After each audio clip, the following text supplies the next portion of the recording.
Pues yo no acabo de entender. ¿Cómo ves todo este fenómeno en el que se nos adelanta al Día de Muertos para treparse al altar Ernesto Zedillo, Bueno, Felipe?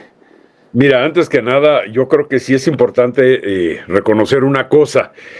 La oposición, porque así hay que denominarla, está políticamente en la lona. Yo no veo en los próximos meses que pueda recuperar alguna presencia política, que pueda tener alguna efectividad política. Entonces, creo que la estrategia que está siguiendo es tratar de mantener viva esa contranarrativa de la 4T, que es precisamente la que surge de la deriva autoritaria. Si recordarás, voy a mencionar nombres intelectuales importantes, reconocidos: Héctor Aguilar Camín, Jorge Castañeda, empezaron a manejar esto. De alguna manera, Pepe Woldenberg, José Woldenberg también trabajó esta idea, y desde luego quien la puso en el tapete más popular fue Denise Dresser. Recordarás aquella frase de que le daba mucha tristeza ver que los mexicanos se habían vuelto a poner las cadenas que tanto trabajo les había costado a ellos quitárselas.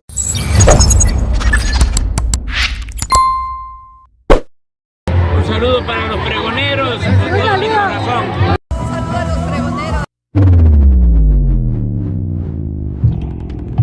Ernesto Zedillo es de los expresidentes más rescatables que actualmente el PRIAN puede echar mano para criticar y confrontar a este gobierno. Pues eso quiere decir que la oposición ya está en la lona. Totalmente, así lo dice el analista Felipe López Veneroni en el programa con el periodista Juan Becerra Acosta. Sí, si de todos estos expresidentes de los últimos tiempos, sí, neoliberales todos, él es el que, pues, el más rescatable. Pues esto quiere decir que la oposición está pues muy mal, por eso están como están en estos precisos momentos, que quieren hacer ahora mártir, defensor de la democracia, a Ernesto Zedillo Ponce de León.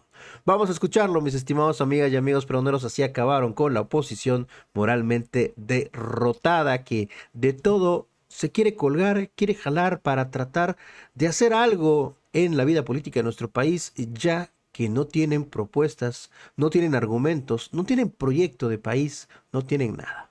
Felipe López Veneroni, el nombre de Ernesto Zedillo pues ha estado sobre la mesa desde la semana pasada. Hay quienes dicen, ay, ¿por qué los de la 4T están trayendo a Zedillo de regreso a colación? ¿Qué tema están escondiendo?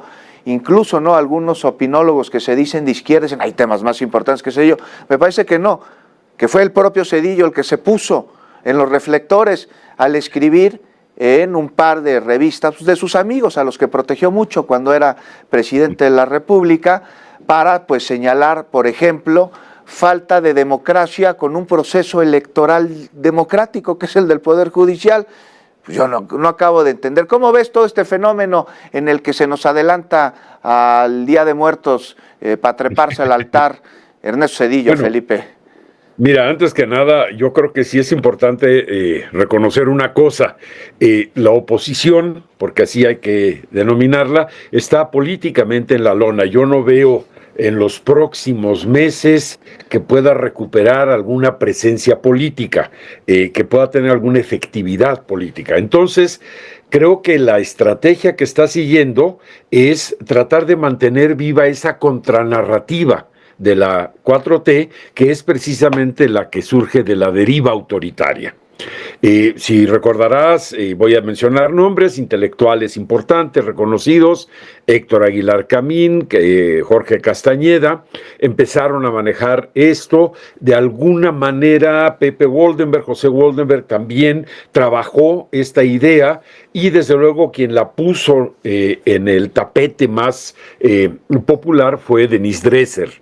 Recordarás aquella frase de que le daba mucha tristeza ver que los mexicanos se habían vuelto a poner las cadenas que tanto trabajo les había costado a ellos quitárselas, ¿no?, a estos intelectuales. ¿Por qué Zedillo? Y yo creo que si tú analizas a todos los expresidentes del periodo neoliberal, son 6, estamos hablando, o 5 de 30 años, son 5 de 30 años. Pongamos que inicia con De la Madrid, ¿no? Puede ser, ok, entonces serían 6, pero ¿Qué te digamos, parece?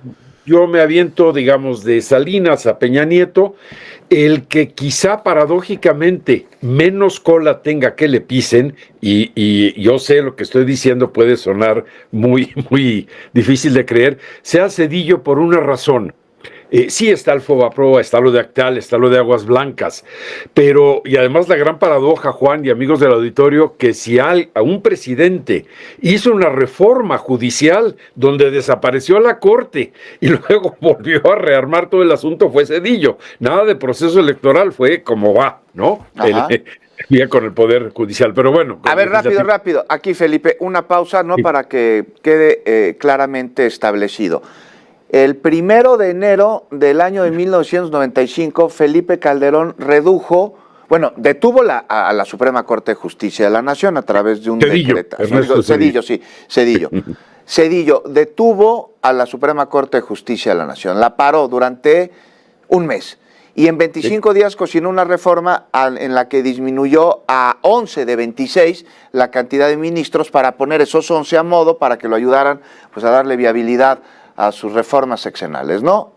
Y ahora se queja porque dice que atenta contra la democracia que los mexicanos escojamos ministros, jueces y magistrados. Él prefiere, más democrático, no correrlos y ponerlos a modo por decreto presidencial. Pues hay que entender, hay que ver que entienden como democracia, ¿no, Felipe? No, pero es correcto. Lo que pasa es que, recuerdas, Zedillo, bueno, crea esta reforma judicial e introduce o permite que se introduzcan varios artículos que incluyen, por ejemplo, la ciudadanización del INE, que en aquel entonces IFE, realmente la creación, la consolidación de una Comisión Nacional de Derechos Humanos, reconoce la derrota del PRI como el partido mayoritario en la Cámara de Diputados en el 97.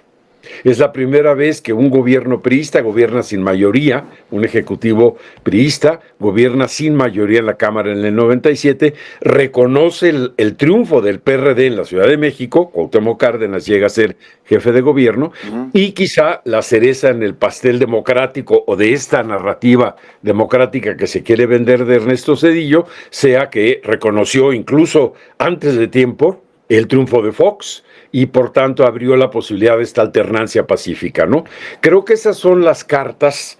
Una alternancia que no llegó, perdón Felipe, porque fue una continuación del modelo neoliberal, pero fue más o menos eso lo ya mismo, es, ¿no? Pero eso ya es otro análisis, ¿no? Sujeto a otro análisis, Felipe. Adelante, nos quedan un par de minutitos. Te dejo, nada más era decir eso, así me parece que de todos los posibles expresidentes, o sea, no me imagino a Salinas escribiendo o siendo entrevistado en Letras Libres, a Fox, que ya realmente no hila las ideas.